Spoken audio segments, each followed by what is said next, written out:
Pak, Ya, gimana? cuman mau kasih tahu Pak, kalau dari Pendidikan Kimia Angkatan 2020, yang namanya Fidelis itu orangnya emang dari awal nggak pernah ada Pak. Oh, oh begitu. Yang namanya Fidelis ya. Itu NIM berapa itu ya? Fidelis itu ya. Oh ya, Fidelis Ferdinanda ini ya. Oke. Oke. Oh ya, ya itu artinya mungkin siapa tahu dia sudah keterima di perguruan tinggi lain gitu ya. Ya, tapi itu saya kira cukup wajar juga ya karena eh, dalam kondisi pandemi ini kan penerimaan mahasiswa kan jadi banyak yang berubah ya. Mungkin ada yang ya sudah keterima di sini, kemudian ikut tes lagi tempat lain, lalu keterima pindah ya itu salah satu hal yang biasa gitu ya. Oke. Oh ini ada satu lagi nih, Veronica Nurdianti. Ini oh ini 21. Oh ini kok Anda belum belum masuk ini ya di daftar daftar presensi ya, Veronica Nurdianti. Atau memang Anda masuk gelombang terakhir ya? Halo Pak, Oh, iya. saya atas nama Prisilia Ya. ingin memberitahu atas nama Ferdina Adil, NIM 015 bergabung sama saya. Oh ya. Ya. Oke. Oh ya, itu oh di chat sudah ada kok, sudah Anda tulis. Terima kasih. Ya. Selamat pagi, Pak. Ya. Untuk hari ini presensinya Bapak yang presensi atau kami sendiri di LMS? Oh gini. Soalnya masih kurang bisa, Pak. Ya, gini, ini kan kemudian pas Zoom meeting ini kan juga saya ini ya, saya screenshot ya.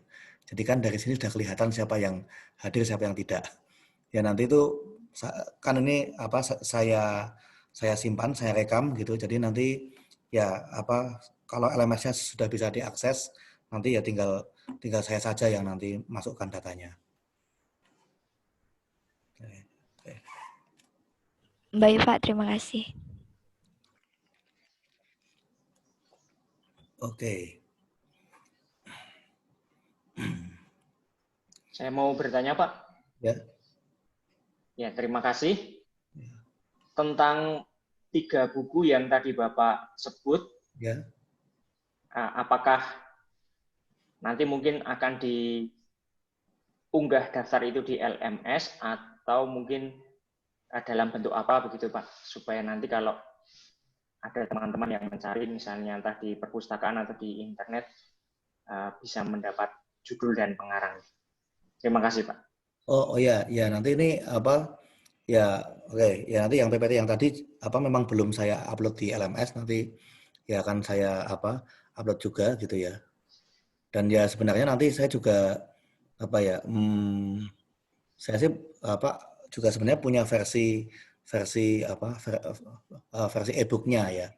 Tapi kan ya istilahnya saya juga perlu memastikan kalau itu misalkan saya bagikan di LMS apakah itu merupakan pelanggaran atau tidak gitu ya. Oh ya, Pak. Ya, jadi itu kan ya gimana ya? Sebenarnya kalau Anda membeli bukunya yang asli itu ya memang pasti mungkin harganya cukup tinggi ya. Jadi mungkin beberapa dosen tuh ada yang apa ya istilahnya membagikan kepada mahasiswa. Tapi ya itu konteksnya mungkin hanya internal gitu ya. Tapi karena ini apa misalnya kita apa ya mencoba untuk menjaga integritas gitu ya. Jadi ya kita juga harus hati-hati juga gitu ya. Iya, Pak. Sampai dikira kita membaca gitu. Baik, terima kasih, Pak. Ya. Oke. Lalu ya ini ya ini mungkin saya akan memulai materi begitu ya. Dan nanti kan untuk durasi Zoom meetingnya ya nanti mungkin saya rasa ya kita nggak wajib sampai penuh ya. Nanti kita misalkan materi sudah selesai ya nanti bisa kita tutup begitu ya. Ya kalau menurut aturan dari UNIF juga kita diwajibkan hanya sekitar 50% dari durasi kuliah normal gitu ya. Oke, mungkin saya coba share screen.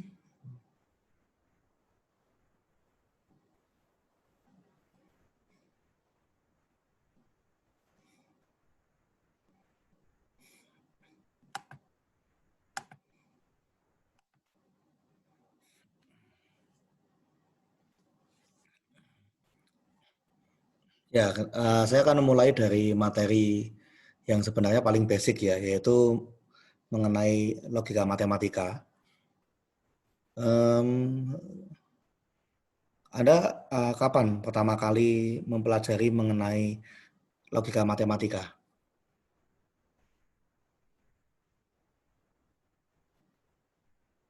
Di kelas berapa dulu pertama kali belajar mengenai logika?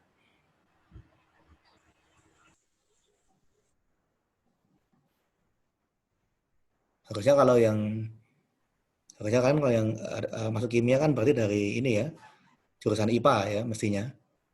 Berarti kan mestinya matematika peminatan gitu ya. Sehingga harusnya juga ada mata pelajaran logika. Dulu pas kelas berapa dapat materi mengenai logika matematika? Kelas 11 mungkin, Pak. Kelas 11 kalau Kelas 11 ya. Oke.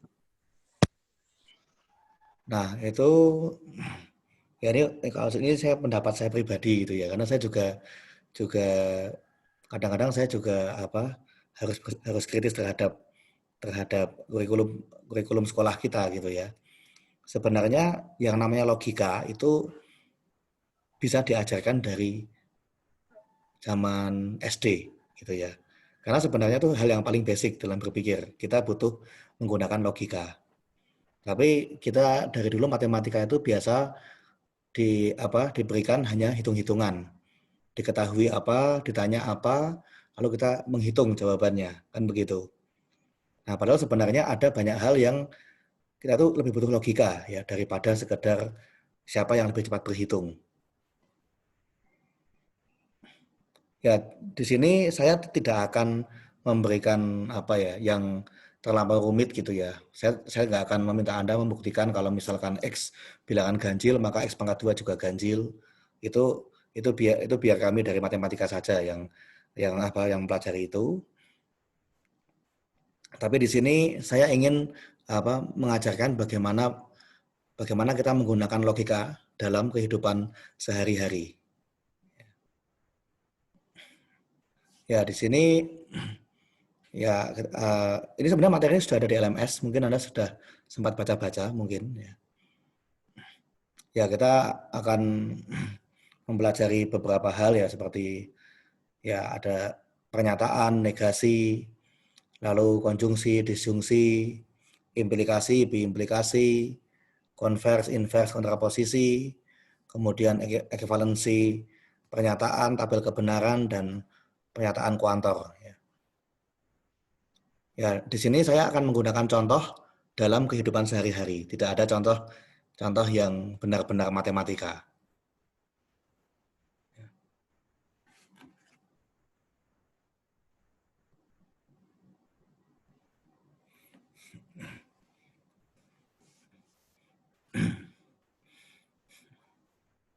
Nah, di sini ya sebelum kita masuk ke masalah benar salah ya, kita tuh harus bisa membedakan mana yang disebut dengan variabel, mana yang disebut dengan konstanta. Variabel yaitu kan dari kata various ya, itu artinya nilainya itu bisa bermacam-macam, belum pasti. Nah, kalau konstanta, konstan, tetap, itu artinya nilainya sudah pasti. Maaf, lalu satu kalimat itu dikatakan kalimat terbuka itu kalau dia masih ada variabel.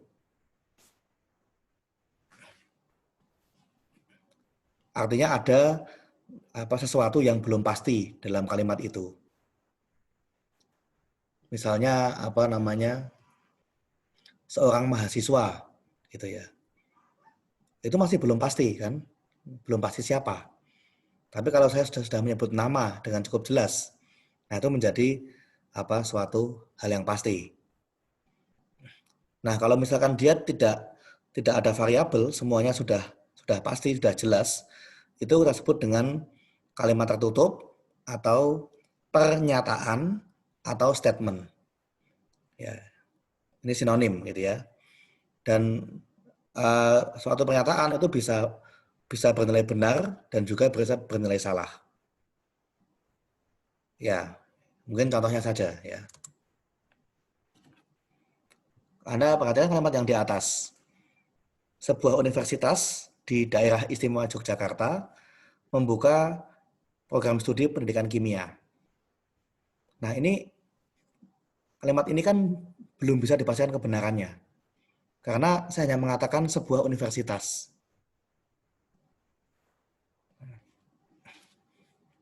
Tapi yang mana? Nah, kalau misalkan yang dimaksud adalah Sanata Dharma, itu benar. Ya. Karena ada kalian. Tapi kalau misalkan yang dimaksud adalah UGM, Gajah Mada, itu akan menjadi pernyataan yang salah. Di Gajah Mada tidak ada pendidikan kimia. Kalau kimia murni ada. Teknik kimia ada, tapi tidak ada pendidikan matematika. Nah, ini contoh bagaimana kalimat terbuka itu bisa bernilai benar, bisa juga bernilai salah, tergantung nilai dari variabelnya.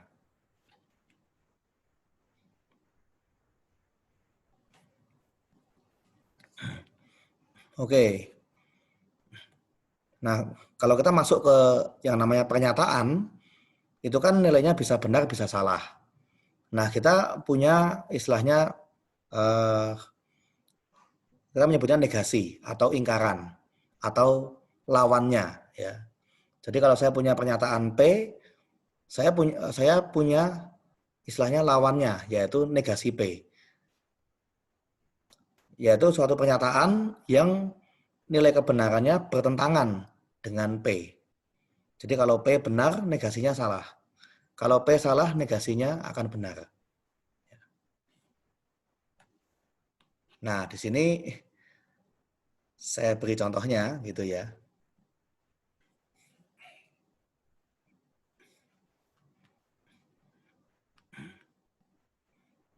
Nah, misalnya kalimat P, banyaknya banyak mahasiswa pendidikan kimia USD angkatan 2020 lebih dari 25 mahasiswa. Nah, lawannya apa? Lawannya lebih apa? Kurang atau sama, ya kan? Nah, berarti negasinya adalah banyaknya mahasiswa dari pendidikan kimia itu lebih kecil atau sama dengan 25 mahasiswa. Jadi lawannya lebih itu adalah kurang atau sama, ya. Jadi kan kita punya 3 kemungkinan, ya, apakah lebih besar, lebih kecil atau sama. Kalau dia nggak lebih berarti ya dia lebih kecil atau sama. Ya. Nah, beberapa negasi itu mungkin hanya tinggal menambahkan kata tidak atau bukan dan lain sebagainya. Seperti misalkan saya suka pelajaran matematika. Lawannya adalah saya tidak suka pelajaran matematika.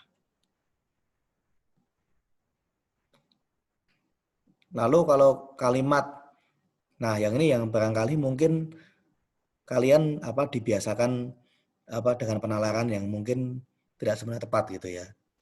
Kemeja itu berwarna putih. Lawannya adalah kemeja itu tidak berwarna putih. Ya. Kalau dulu mungkin waktu di pelajaran bahasa Anda dibilang Anda ditanya mengenai lawan kata gitu ya. Putih lawannya hitam. Langit lawannya bumi. Ya padahal sebenarnya nggak gitu. Lawannya langit tuh ya bukan langit. Lawannya bumi ya bukan bumi. Bisa juga bulan, bisa juga matahari. Kan begitu ya. Tapi kita dibiasakan untuk bermain ini ya, lawan kata gitu ya. Hitam lawannya putih. Ya itu karena itu warisan dari zaman televisi hitam putih. Jadi kalau nggak hitam ya putih. Padahal kita kan punya banyak warna ya kita ya. Bahkan abu-abu aja ada yang abu-abu tua, ada abu-abu muda gitu ya. Merah ada yang merah marun, ada yang ada yang merah muda, ada yang merah lada. Ya, terus hijau aja ada yang hijau army, ada yang hijau toska, kayak gitu ya. Berarti lawannya putih apa? Tidak putih. Tidak putih itu nggak harus hitam. Ya.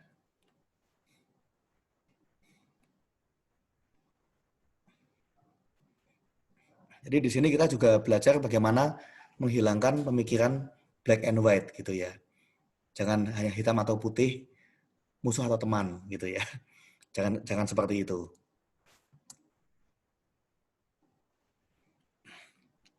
Oke.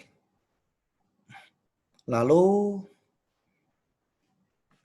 kalau Anda punya 2 buah pernyataan, kita menyebutnya pernyataan tunggal gitu ya. Maksudnya hanya satu pernyataan P dan kemudian ada pernyataan lain Q. Lalu kita menyebut konjungsi. Ya, bentuknya adalah seperti tanda lancip tapi ya lancipnya ke atas gitu ya. Itu dibaca P. Terbalik nggak, Pak? Apa? V terbalik itu tandanya. Apa? V terbalik. Oh, ya berarti huruf V yang terbalik gitu ya. Ya, kalau ini saya langsung membacanya P dan Q gitu ya. Jadi tanda ini langsung saya baca dengan tanda dan begitu ya.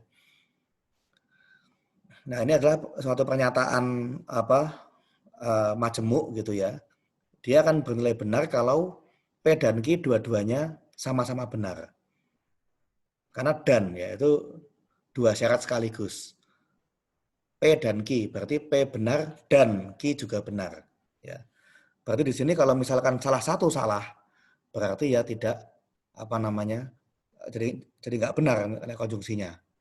Jadi P dan Q bernilai benar itu hanya saat P dan Q sama-sama benar. Satu aja salah berarti tidak berlaku ya pernyataannya. Nah, contoh ya.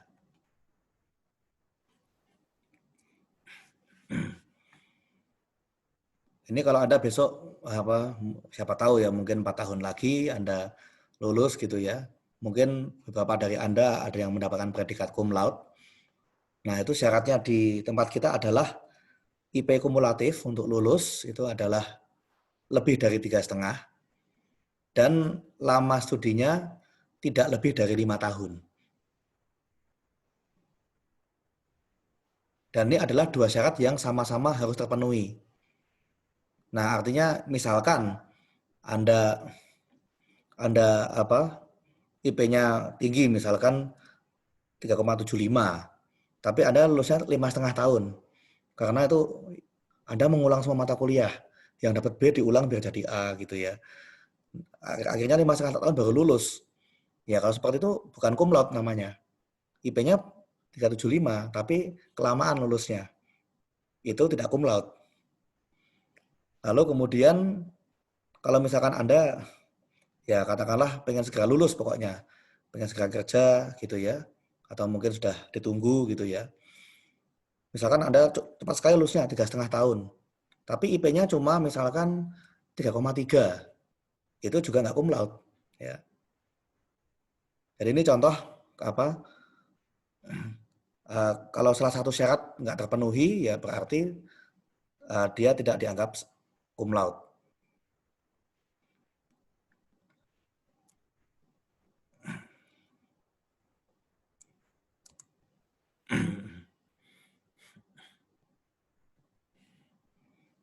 Nah, lalu yang lain lagi itu adalah disjungsi ya. Disjungsi itu kita membacanya P atau Q ya, simbolnya seperti huruf V. Tapi itu dibaca P atau Q. Nah, atau itu artinya kan nggak harus semuanya ya.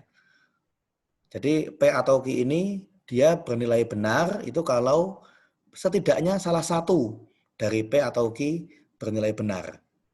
Cukup salah satu saja. Jadi kalau misalkan P benar, Q salah, ya tak benar, nggak masalah. Kalau misalkan P-nya salah, Q-nya benar, juga tak benar. Kalau dua-duanya benar, ya tetap benar juga. yang jadi masalah kalau dua-duanya salah. Nah, gitu ya. Jadi kalau di sini cukup salah satu.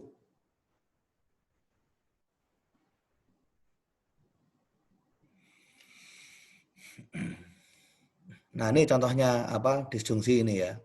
Misalkan kemarin waktu kalian ada acara apa Insada itu ya, atau yang mungkin sudah spesifik ke apa prodi Anda. Ya itu kan pastinya salah satu dari Pak Sarkem atau Bu Vicky kan mesti hadir tuh ya. Ya kan? Salah satu dari mereka harusnya hadir kan untuk acara penyambutan.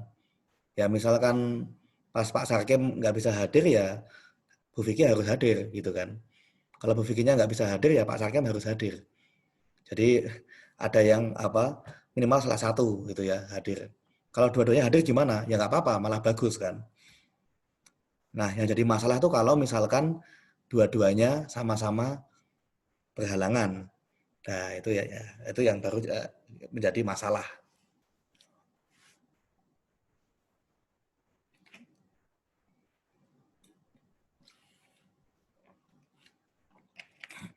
Jadi tadi konjungsi, kalau konjungsi itu dan, ya itu artinya dua-duanya harus berlaku benar. Kalau disjungsi atau itu artinya cukup salah satu yang benar.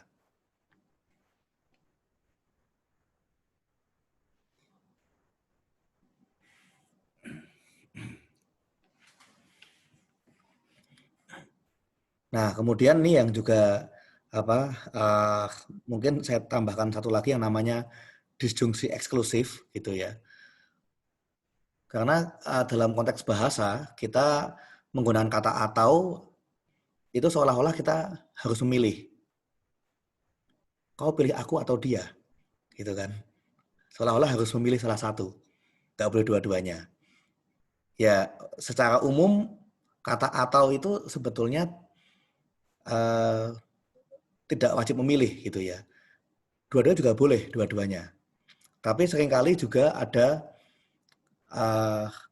konteks di mana atau itu artinya memilih, gitu ya. Seperti kalau ada misalkan apa di kejuaraan olahraga gitu, ada dua peserta yang bertanding di pertandingan final, ya pasti kan hanya salah satu yang jadi pemenang. Ya, yang nggak ada istilah dua-duanya yang menang kan seperti itu. Nah ini kita menyebutnya sebagai disjungsi eksklusif. Ya, disjungsi eksklusif. Jadi di sini disjungsi eksklusif ya karena ini saya jarang menggunakan, saya agak lupa cara bacanya. Mungkin saya bisa mengatakan tepat salah satu dari P atau Q. Ya. Jadi di sini dia akan bernilai benar kalau salah satu benar, salah satu salah.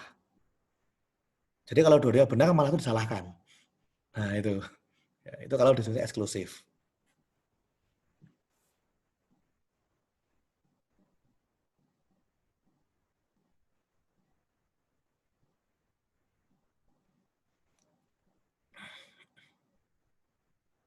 Ya, jadi bisa ini ya, bisa dibedakan antara tadi konjungsi, disjungsi sama disjungsi eksklusif.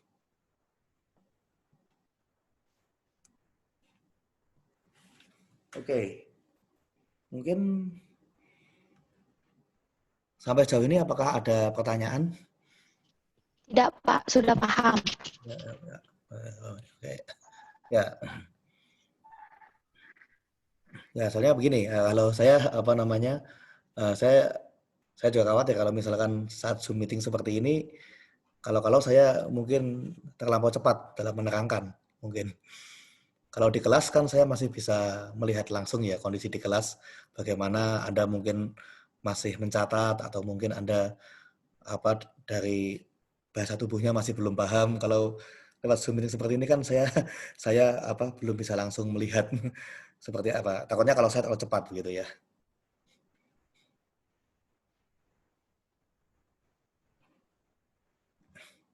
Oke, ya kita masuk ke implikasi ya. Implikasi yaitu Artinya ini hubungan sebab akibat. Ya, kita menotasikan jika P maka Q, ya, lalu dibuat simbolnya P panah Q seperti itu. Itu maknanya adalah kalau P bernilai benar, maka Q juga akan bernilai benar. Ya, kita menyebut P itu sebagai antecedent istilahnya. Lalu pernyataan Q disebut dengan konsekuen. Ya, ada kata-kata lain juga yang bisa menggantikan, ya, seperti Q jika P. P berakibat Q. P hanya jika Q. Lalu Q syarat perlu dari P dan P syarat cukup untuk Q. Ya, intinya adalah P itu yang menjadi yang menjadi syaratnya, lalu Q itu yang menjadi janjinya. Jika begini maka begitu. Yang begini itu kan menjadi syaratnya kan. Begitu itu kan menjadi janjinya, konsekuensinya. Nah, di sini implikasi jika P maka Q itu dia akan bernilai salah kalau P-nya benar tapi Q-nya salah. Jadi syaratnya dipenuhi tapi janjinya nggak dilaksanakan. Jadi dia menjanjikan suatu gitu ya, karena ada suatu hal yang harus dipenuhi, tapi ternyata dia tidak melaksanakan janjinya seperti itu ya. Itu dianggap salah.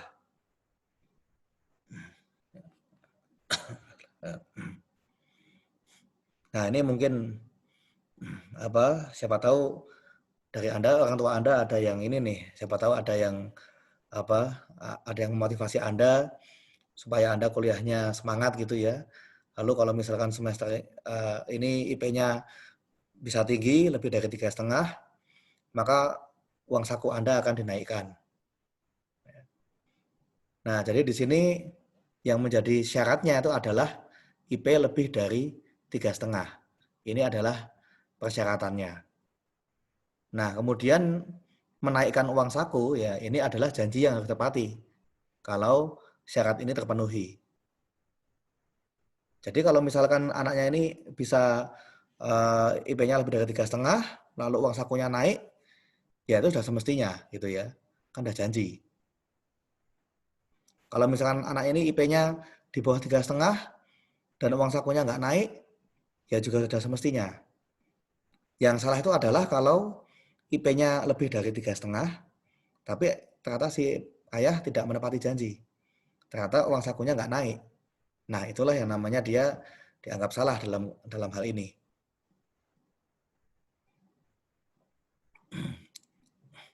Ya, lalu kalau misalkan dibalik, bagaimana kalau si anak ini IP-nya ternyata di bawah 3,5, tapi ayahnya tetap menaikkan uang sakunya. Nah, secara logika ini nggak salah. Karena apa? Tidak ada aturan khusus kalau misalkan syaratnya nggak terpenuhi bagaimana, gitu ya. Tadi kan syaratnya bilangnya kalau misalkan IP-nya lebih dari 3,5, dia wajib naikkan. Tapi kalau IP-nya nggak 3,5 gimana? Nggak ada aturannya. Ya. Jadi Anda nggak akan dianggap salah kalau tidak ada aturannya. Ya sama seperti misalkan kita berpikir bahwa kita boleh parkir di sini karena tidak ada rambu-rambu dilarang parkir. Gitu ya. Seperti itu. Jadi karena tidak ada aturannya ya berarti Anda nggak bisa dianggap salah. Seperti itu kan. Ya kalimat yang terakhir ini berbuat baik masa disalahkan ini hanya sekedar candaan ini ya maksudnya ya. Ini hanya sekedar candaan. Ya. Jadi di sini seandainya P-nya salah tapi Q-nya benar, ini juga masih benar di sini. Ya.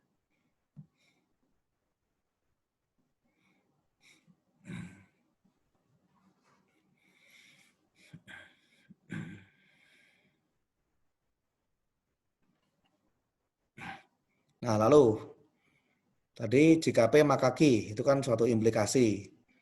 Nah, kita punya 3 macam variasinya, yaitu konvers, invers, dan kontraposisi. Konvers itu artinya kita membalik implikasinya. Jika P maka Q, kita ubah menjadi jika Q maka P. Kita balik. Nah, kalau yang disebut dengan inverse, itu adalah kita menegasikan masing-masing pernyataan. Jadi kalau tidak P, maka tidak Q. Nah, kalau kontraposisi dua-duanya. Jadi kita membalik arahnya dan juga menarik negasinya. Kalau tidak Q, maka tidak P. Nah, disinilah ya fakta apa yang saya lihat ya pada beberapa teman-teman saya, pada beberapa orang yang saya kenal, itu mereka tidak benar-benar memahami apa bedanya konvers, invers, dan kontraposisi. Seolah-olah semuanya dianggap sama saja. Padahal kalau konvers sama invers itu belum tentu sama benarnya dengan implikasinya. Kalau kontraposisi iya. Saya kasih contoh gini deh.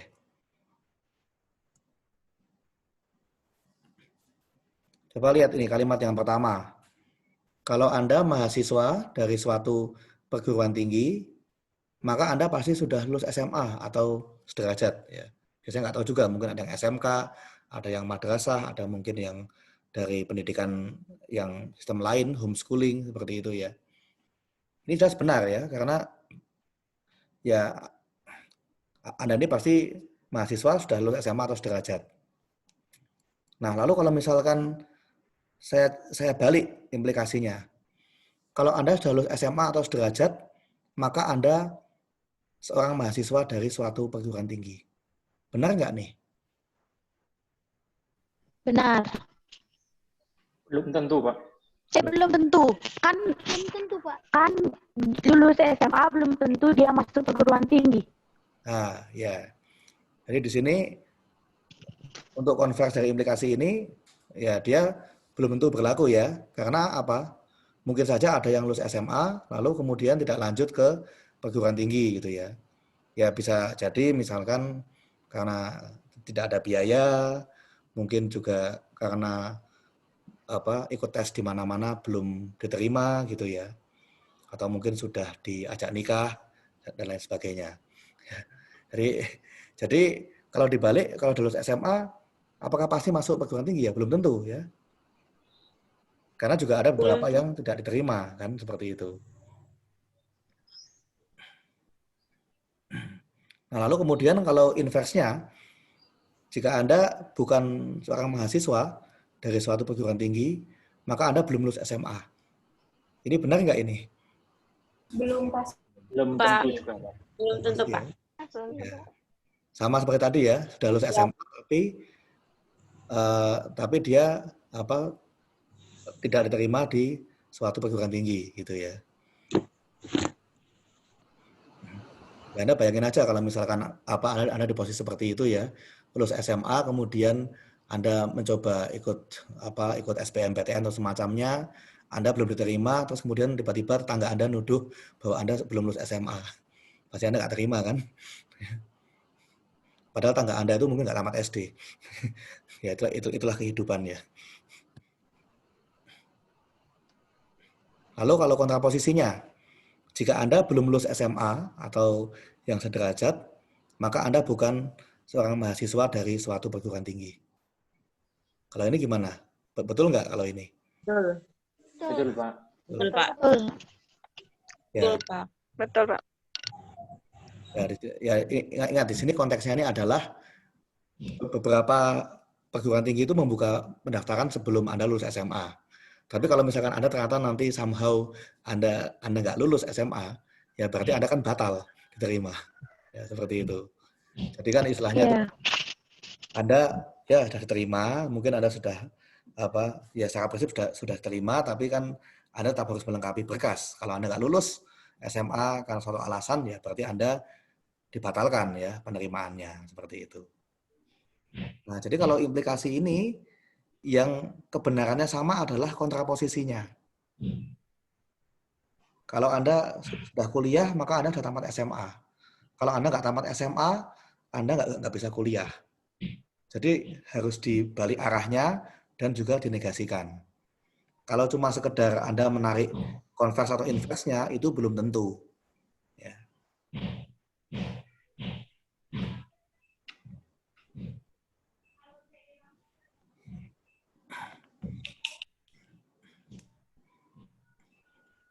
Ya, ini juga dulu pernah juga ya, saya ada teman juga yang apa namanya,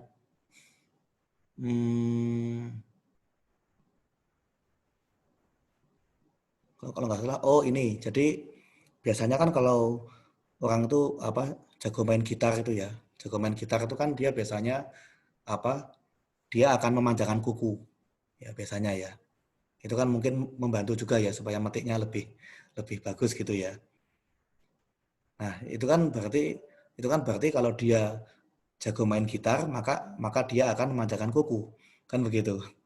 Tapi kalau dia kukunya panjang, bukan berarti dia bisa main gitar, belum tentu kan, seperti itu. Iya, belum tentu. Ya, siapa tahu ya itu memang cuma sekedar buat gaya saja gitu ya. Mungkin apa dia memang suka kuku yang panjang gitu kan. Tapi kalau misalkan dia katakanlah kukunya benar-benar pendek itu kan ya mungkin dia akan lebih kesulitan untuk main gitar seperti itu ya.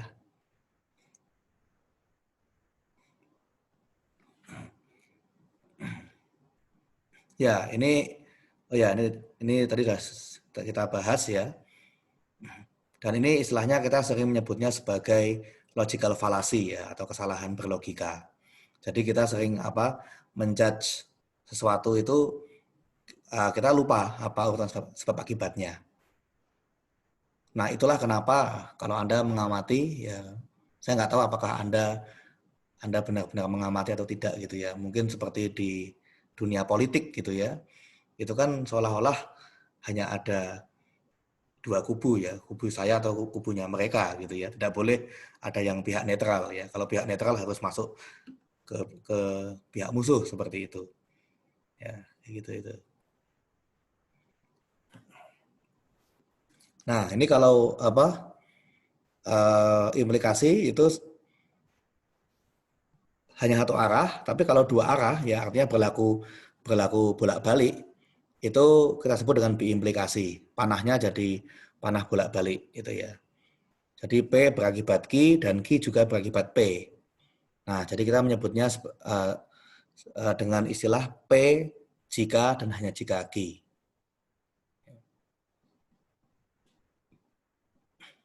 Nah, di sini karena harus berlaku dua arah ya berarti biimplikasi ini akan benar kalau apa? Kalau dua-duanya sama-sama benar atau sama-sama salah.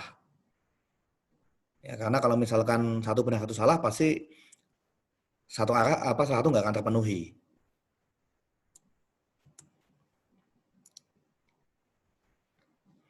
Nah, ini contohnya kalau misalkan Anda ingin dapat nilai A, yaitu berarti nilai akhir Anda harus lebih dari sama dengan 80.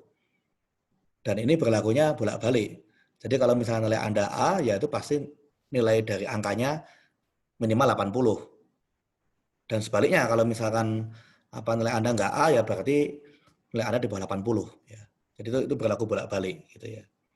Jadi nggak ada kejadian di mana Anda nilainya A tapi cuma 70. Atau nilai Anda 80 tapi nggak A. Itu kan nggak ada yang seperti itu. Nah, kalau ada kan Anda bisa melaporkan ke pihak sekretariat gitu ya. Ini kok dosennya ada yang salah upload seperti itu. Ya, kita menyebutnya P jika dan hanya jika Q. Yaitu juga bisa dikatakan P ekuivalen atau setara dengan Q. Ya, jadi kalau udah biimplikasi ya itu berlakunya bolak-balik seperti itu. Ya, ada pertanyaan mungkin?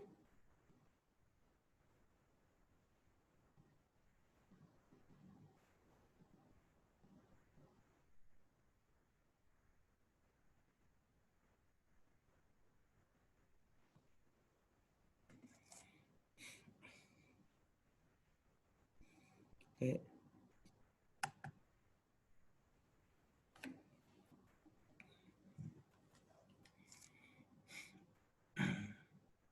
Ya, di sini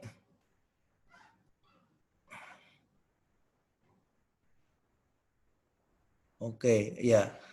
kita masuk ke bagian ini ya, ekivalensi dari pernyataan majemuk.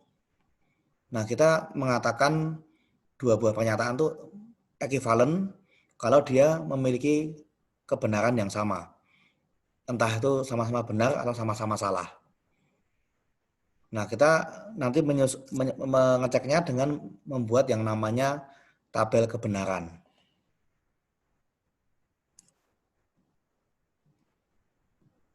Nah, ini ya.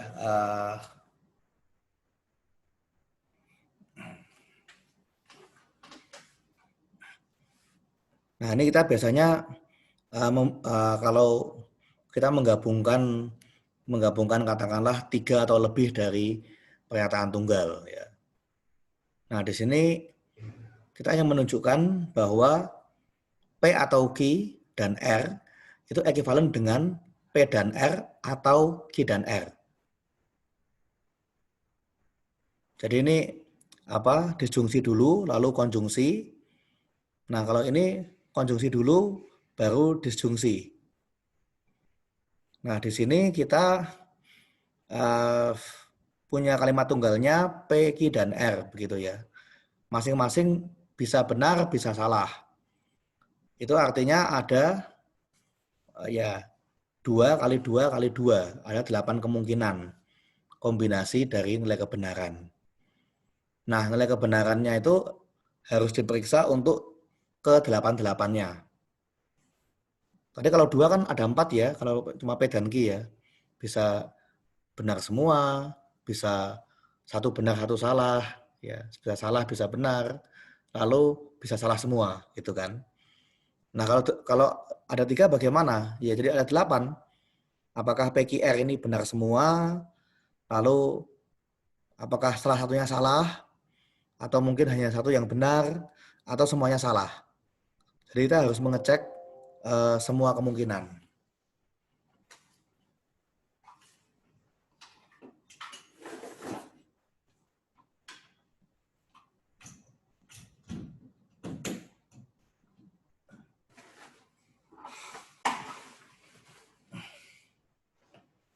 Oke. Nah, kira-kira dari tabel ini enggak bisa dipahami tidak bagaimana bisa mendapatkan nilai-nilai kebenaran semacam ini? Bisa dipahami tidak dari mana ketemunya?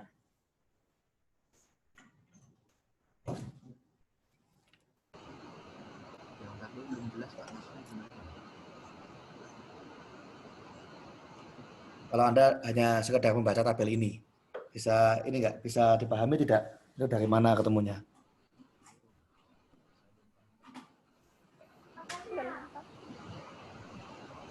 Belum paham, Pak, kalau dari tabel. Belum, Pak. Belum paham, Pak. Oke ya, ini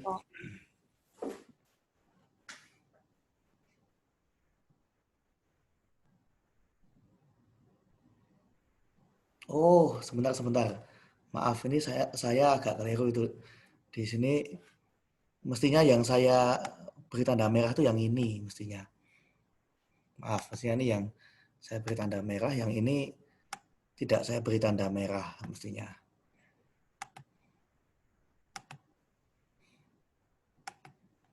Maaf.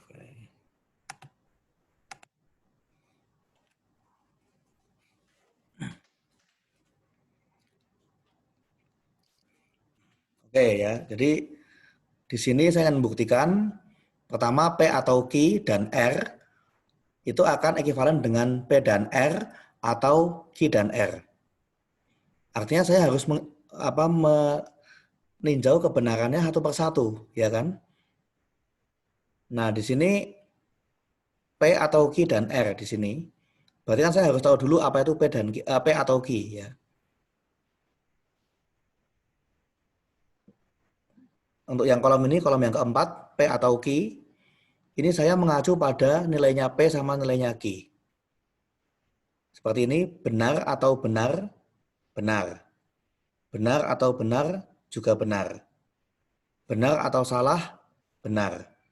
Benar atau salah, benar. Dan seterusnya. Jadi yang kolom P atau Q ini, nilai kebenarannya mengacu pada kebenaran dari P dan Q. dengan disjungsi. Nah, kemudian saya mengkonjungsikannya dengan pernyataan R di sini. Ya, P atau Q dan R. Benar dan benar jadi benar. Salah dan benar jadi salah.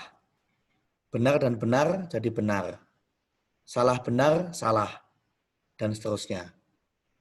Jadi saya di sini sudah punya semua kemungkinan kebenaran dari P atau Q dan R.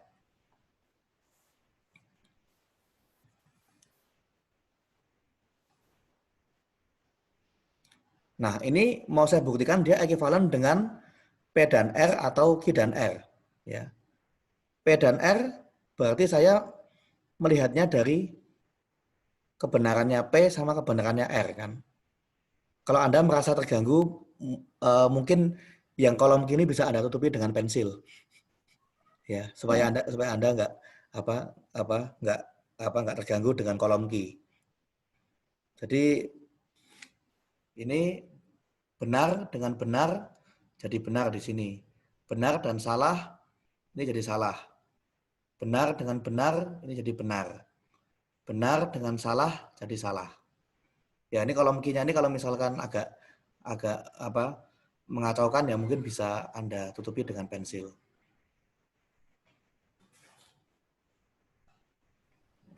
Ya Pak, sudah mengerti. Ya, lalu untuk yang Q dan R juga sama, ini benar dan benar jadi benar, benar salah jadi salah, salah benar jadi salah, dan seterusnya. Nah, setelah Anda dapatkan dua ini, kemudian Anda cari disjungsinya, ya.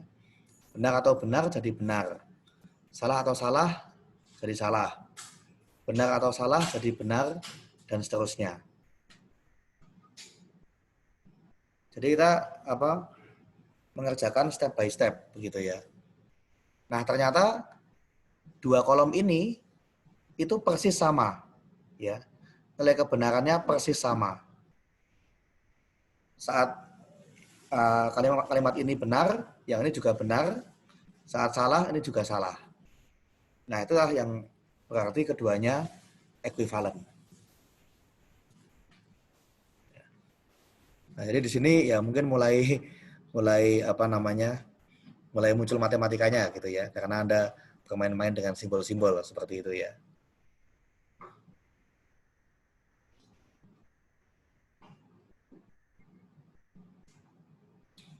Oke, mungkin ada pertanyaan mungkin.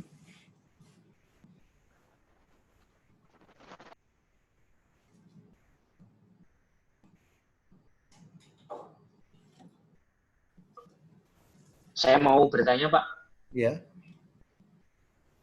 Yang pertama, untuk jumlah kemungkinan kombinasi, Ya. tadi kan yang 2 pernyataan ada 4. Ya. Yang 3 pernyataan ada 8. Ya. Apakah bisa ditarik rumusnya berarti 2 pangkat jumlah pernyataan itu, Pak? Ya, betul. Jadi kalau 4 berarti 16 nanti. Oh ya. Ya. Lalu yang kedua, Pak. Ya. P misalnya yang P atau Q dan R, Ya. itu kan yang dicek dulu P atau Q, Pak. Iya. Kalau misalnya yang diminta adalah maksud saya yang di dalam kurung itu Q atau R, itu membacanya bagaimana, Pak, supaya tidak salah paham dengan P atau Q, dicek dulu baru dengan atau R, nanti misalnya dengan itu Q atau R lalu baru P dan Q atau R gitu, Pak. Atau hanya bisa dinyatakan dengan notasi seperti ini. Terima kasih, Pak. Oh ya, ya. Ya, oke. Mungkin kalau membacanya ya itu kalau saya hanya menyebut P atau Q dan R itu ya memang belum cukup jelas ya yang mana dulu gitu ya. Ya itu kalau seperti itu memang harus melihat simbolnya kalau itu untuk memastikan. Ya ini juga kalau dari pengalaman misalnya saat yang HMM Himpunan Mahasiswa Matematika itu mengadakan lomba untuk tingkat SMA itu juga kami sering juga hati-hati dengan cara membaca dari suatu simbol gitu ya, supaya tidak membingungkan. Tapi ya pada akhirnya tetap kami harus display juga soalnya. Karena kalau misalkan hanya dengan simbol ya pasti akan bisa ada multi interpretasi. Ya. Iya, Pak. Terima kasih, Pak. Ya, betul.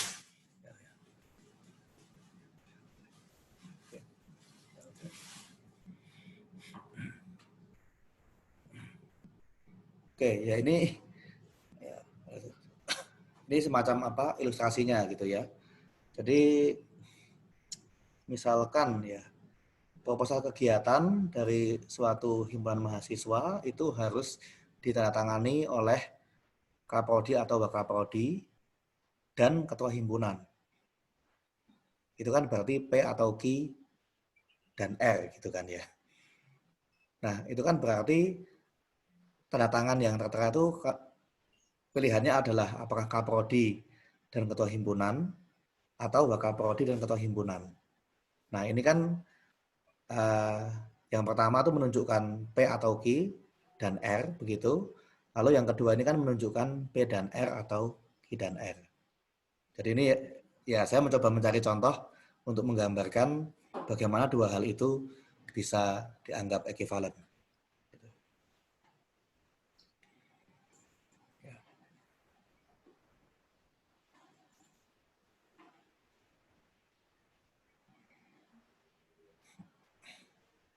Oke ya.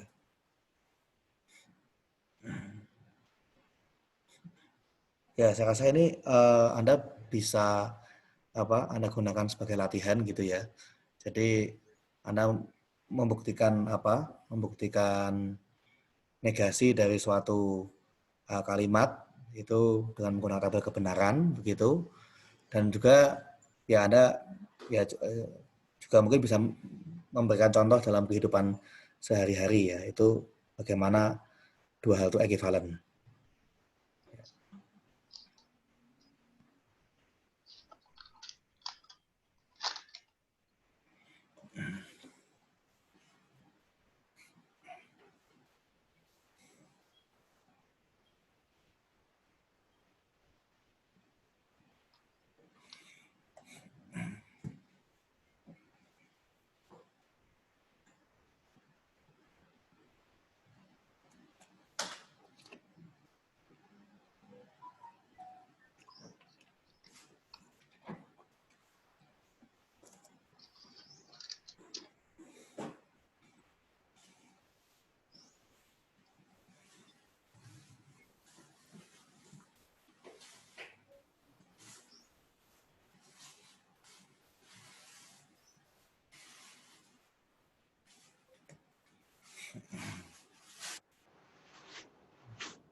Maaf Pak, mau nanya.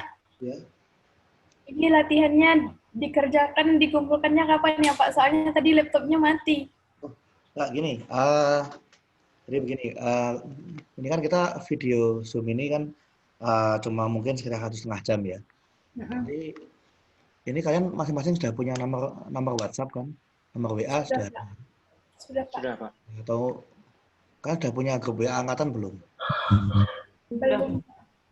Mungkin nanti gini, nanti saya teruskan materi sedikit gitu ya.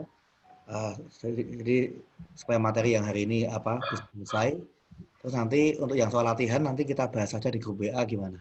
Ya. Yang soal latihan. Ya. Baik, Pak. Baik, Pak. Nanti saya minta tolong mungkin Baik.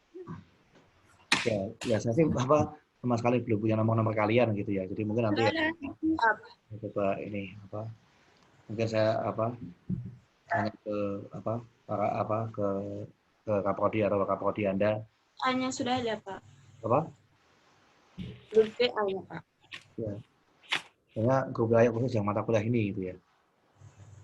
Jadi akan saya buatkan nanti.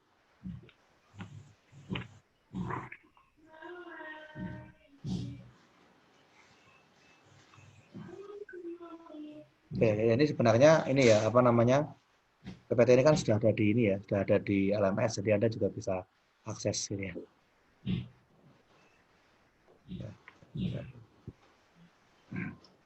Ya, ini juga ada yang lain nanti ya Anda juga bisa Anda kerjakan. Ya, saya masuk ke ya materi berikutnya. Ya, jadi saya ini menerangkan yang versi ringkas gitu ya, dari segala macam materi mengenai logika matematika. Nah, saya masuk ke pernyataan berkuantor. Nah, tadi kan di awal saya sudah sebut kalau kebenaran dari kalimat terbuka itu tergantung pada variabelnya. Bisa jadi untuk variabel tertentu jadi benar, tapi kalau untuk yang lain jadi salah. Nah, tapi kalau misalkan kita membatasi kemungkinan variabelnya, itu ada 3 kemungkinan. Apakah dia selalu benar, apapun variabelnya, bisa juga dia selalu salah, tapi bisa juga belum tentu. Ya. Jadi ada yang pasti benar, pasti salah, ada yang belum tentu.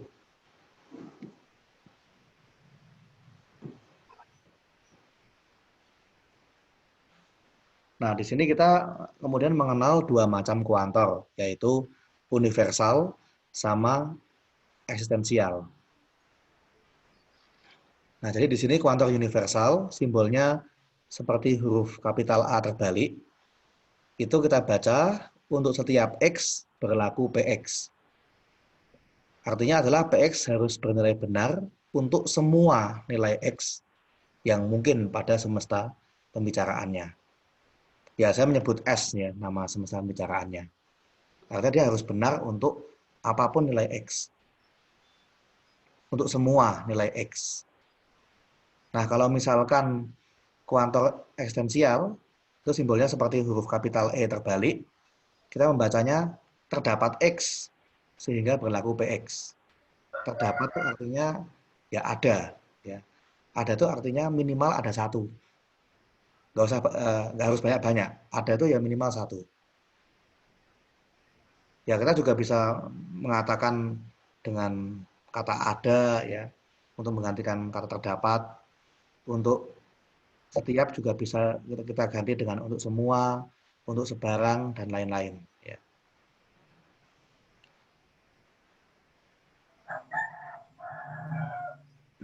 Nah, di sini ya ini supaya Anda juga tidak terjebak dalam logical fallacy yang mungkin sering diciptakan oleh media gitu ya. Jadi di sini kata semua itu maknanya adalah semua tanpa terkecuali. Jadi jangan gunakan kebiasaan seperti dalam kita komunikasi sehari-hari di mana semua itu kadang-kadang masih ada pengecualiannya gitu ya. Seperti misalkan kalau Anda bilang dari sekolah saya semuanya lulus. Belum masa iya semuanya lulus. Ya semuanya lah. Paling cuma 1 yang enggak. Loh, kalau ada 1 yang enggak ya berarti enggak semua. Gitu kan? Jadi walaupun cuma ada 1 lah, itu mungkin kawan Anda yang paling enggak beres, itu berarti enggak semua. Kan gitu. Semua itu tanpa ada pengecualian. Tapi kita kadang-kadang bilang semua, padahal nggak benar-benar semua, kan gitu. Lalu kemudian konteks ada untuk yang kuantor eksistensi itu maknanya adalah minimal ada 1. Ya. Jadi entah memang hanya ada 1, ada 2, ada 3, ada 10, mau sedikit mau banyak, mau kadang-kadang mau sering, mau beberapa kali, itu sama-sama dianggap ada. Jadi ada itu di sini kita nggak memikirkan ada berapa banyak. Yang penting ada. Nah, lalu kalau Anda misalkan ingin membuktikan ya kalimat dengan kuantor universal, itu berarti Anda harus membuktikan untuk semua kemungkinan nilai X. Jangan hanya dengan mengambil contoh. Karena kalau mengambil contoh itu mungkin cuma kebetulan. Ya misalkan Anda mengambil contoh salah satu mahasiswa dari prodi Anda gitu ya.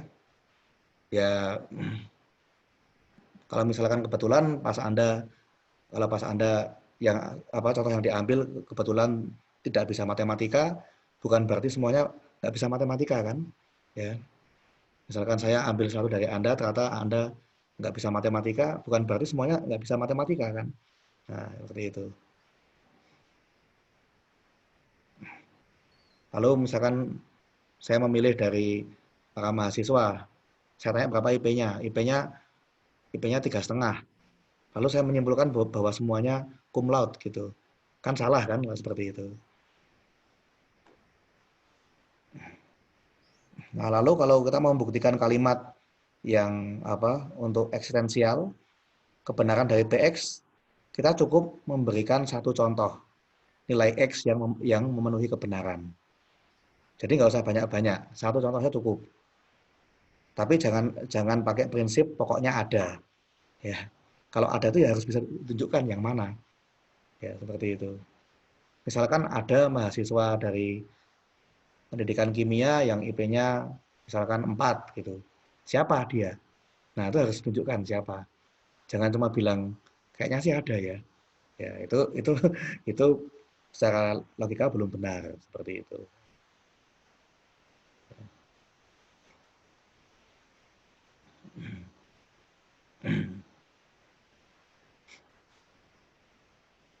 Ya, ini ya seperti misalkan kalimat-kalimat semacam ini ya. Itu pun kalimatnya tidak harus dengan kata-kata yang untuk setiap terdapat bisa bermacam-macam. Yang penting maknanya. Ya, misalkan semua siswa dari SMA ABC lulus UN tahun 2020. Setiap mahasiswa Sanata Dharma wajib menempuh tugas akhir untuk syarat lulus. Itu dua yang pertama, contoh yang universal. Lalu yang eksistensial, contohnya misalkan ada penduduk kota Jogja yang tinggi badannya lebih dari 2 meter, misalkan gitu. Ya kalau ada kan saya harus tunjukkan siapa dia. Gitu kan? Dan juga harus dibuktikan bahwa KTP-nya memang KTP Jogja. Lalu misalkan ya ini pada kotak kaca terdapat retakan. Nah, saya juga harus tunjukkan di mana retaknya gitu ya. Ya saya kebetulan kemarin habis beli kotak display dan ternyata bagian ujungnya ada yang retak itu ya. Tapi ya itu kayaknya karena pengirimannya kurang bagus. Ya, tapi kalau saya mengatakan ada retakan gitu ya saat saya komplain ya saya harus tunjukkan buktinya di mana retakannya. Harus ada fotonya gitu kan. Seperti itu.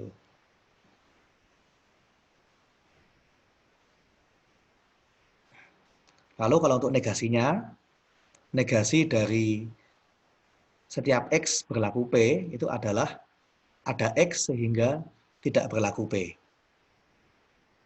Gampangnya gini, lawannya dari semua siswa lulus adalah ada siswa yang tidak lulus.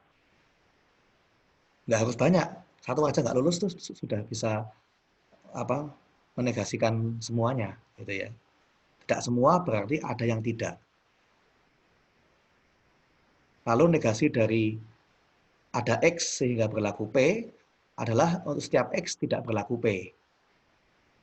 Nah, jadi kalau tidak ada, itu berarti semuanya tidak. Ya, ini cara untuk memahaminya. Tidak semua artinya ada yang tidak. Tidak ada artinya semuanya tidak. Ya, jadi jangan sampai terbolak-balik ya. Ini kita dalam komunikasi sehari-hari kita sering salah bedakan ini. Ya. Kalau saya mengatakan tidak ada mahasiswa dari misalkan dari jurusan pendidikan kimia yang IP-nya 4. Itu artinya semua mahasiswa pendidikan kimia IP-nya tidak 4. Kan begitu. Ya. Tidak semua berarti ada yang tidak ada berarti semuanya tidak. Jadi kenapa kita membahas universal sama esensial? Karena saat kita menegasikan ternyata mereka berkaitan. Ya. Jadi negasi dari yang universal juga memuat yang esensial dan sebaliknya. Ya, jadi harapannya setelah Anda memahami contoh seperti ini dalam komunikasi sehari-hari, Anda jangan sampai melakukan ya yang namanya logical fallacy. Ya. Seperti itu harapannya.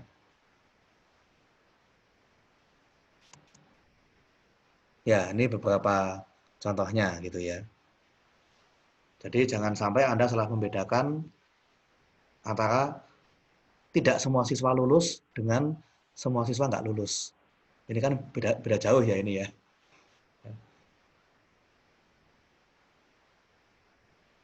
Ya, jadi ini beberapa contoh gitu ya. Oke, baik. Ini untuk materi hari ini saya kira itu.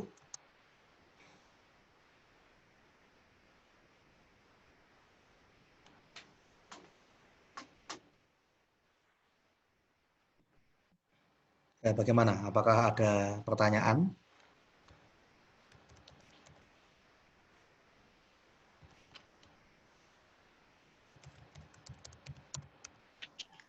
Bapak, Ya. berarti latihan yang tadi itu di LMS kita lihat nanti. Ya, kalau soalnya Anda bisa melihat di di LMS kalau tadi Anda belum sempat mencatat. Ya nanti ya sebenarnya gini, kalau kita kuliah online ya, kita kan fleksibel saja terhadap waktu gitu ya. Kita fleksibel terhadap waktu. Ya nanti saya akan buatkan ya grup WhatsApp gitu. Nanti istilahnya ya nanti kita bisa kita teruskan diskusi gitu ya untuk untuk membahas soal latihan yang tadi. Nanti kalian ada lagi kuliah nanti. Ada lagi kuliah. Masih Ada, Pak. ada. Ada, Pak. Oh iya, ya nanti kita ini aja ya. Maksudnya kan juga Masih, Pak, kita jam 1. jangan terbatas sampai jam 9:30 saja ya. Nanti ya mungkin bisa jadi kalau pas lagi ya kalian senggang gitu, mungkin kita bisa di grup, bisa diskusi, bisa juga nanti siang atau nanti sore itu juga saya rasa nggak masalah. Nanti kalau misalkan Anda ya saya mengharapkan di grup itu bisa pada aktif gitu ya.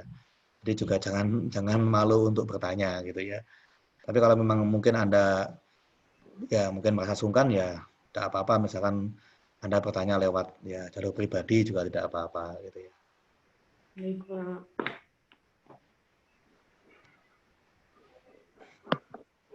Oke, baik. Mungkin ada pertanyaan lain tidak?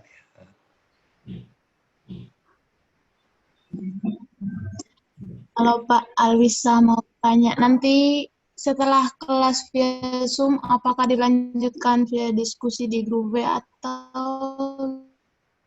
gimana ya, Pak? Ya, maksudnya gini, kalau Zoom ini itu kan ya saya rasa juga kita tidak setiap minggu ya. Jadi mungkin jadi saat ini kita akan pindah ke grup WA gitu ya. Lalu nanti kita akan diskusikan juga nanti kapan kita akan Zoom meeting lagi ya. Mungkin ya kita bisa estimasi 2 minggu sekali gitu ya. Itu estimasinya. Tapi kalau saya malah lebih ya mengutamakan untuk materi yang sulit ya. Jadi sebenarnya Zoom meeting itu untuk materi yang memang butuh diterangkan gitu ya. Ya mungkin untuk minggu depan kita bisa cukup dengan komunikasi lewat grup WA saja, tapi mungkin untuk yang minggu depannya lagi saya harus kembali menerangkan seperti itu ya. Ya nanti kita bisa sepakati di grup WA kapan saja kita akan Zoom meeting seperti itu. Baik, Pak. Terima kasih.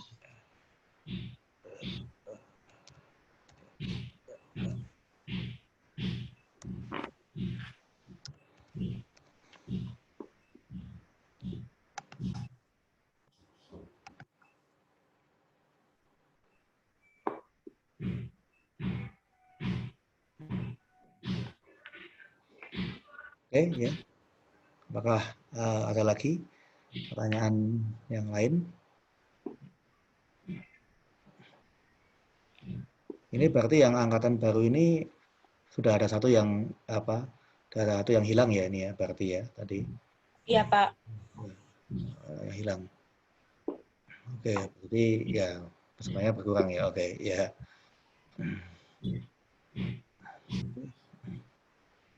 Ya, mungkin kalau tidak ada pertanyaan ya saya rasa mungkin untuk Zoom meeting-nya bisa saya tutup gitu ya. Zoom meeting-nya saya tutup.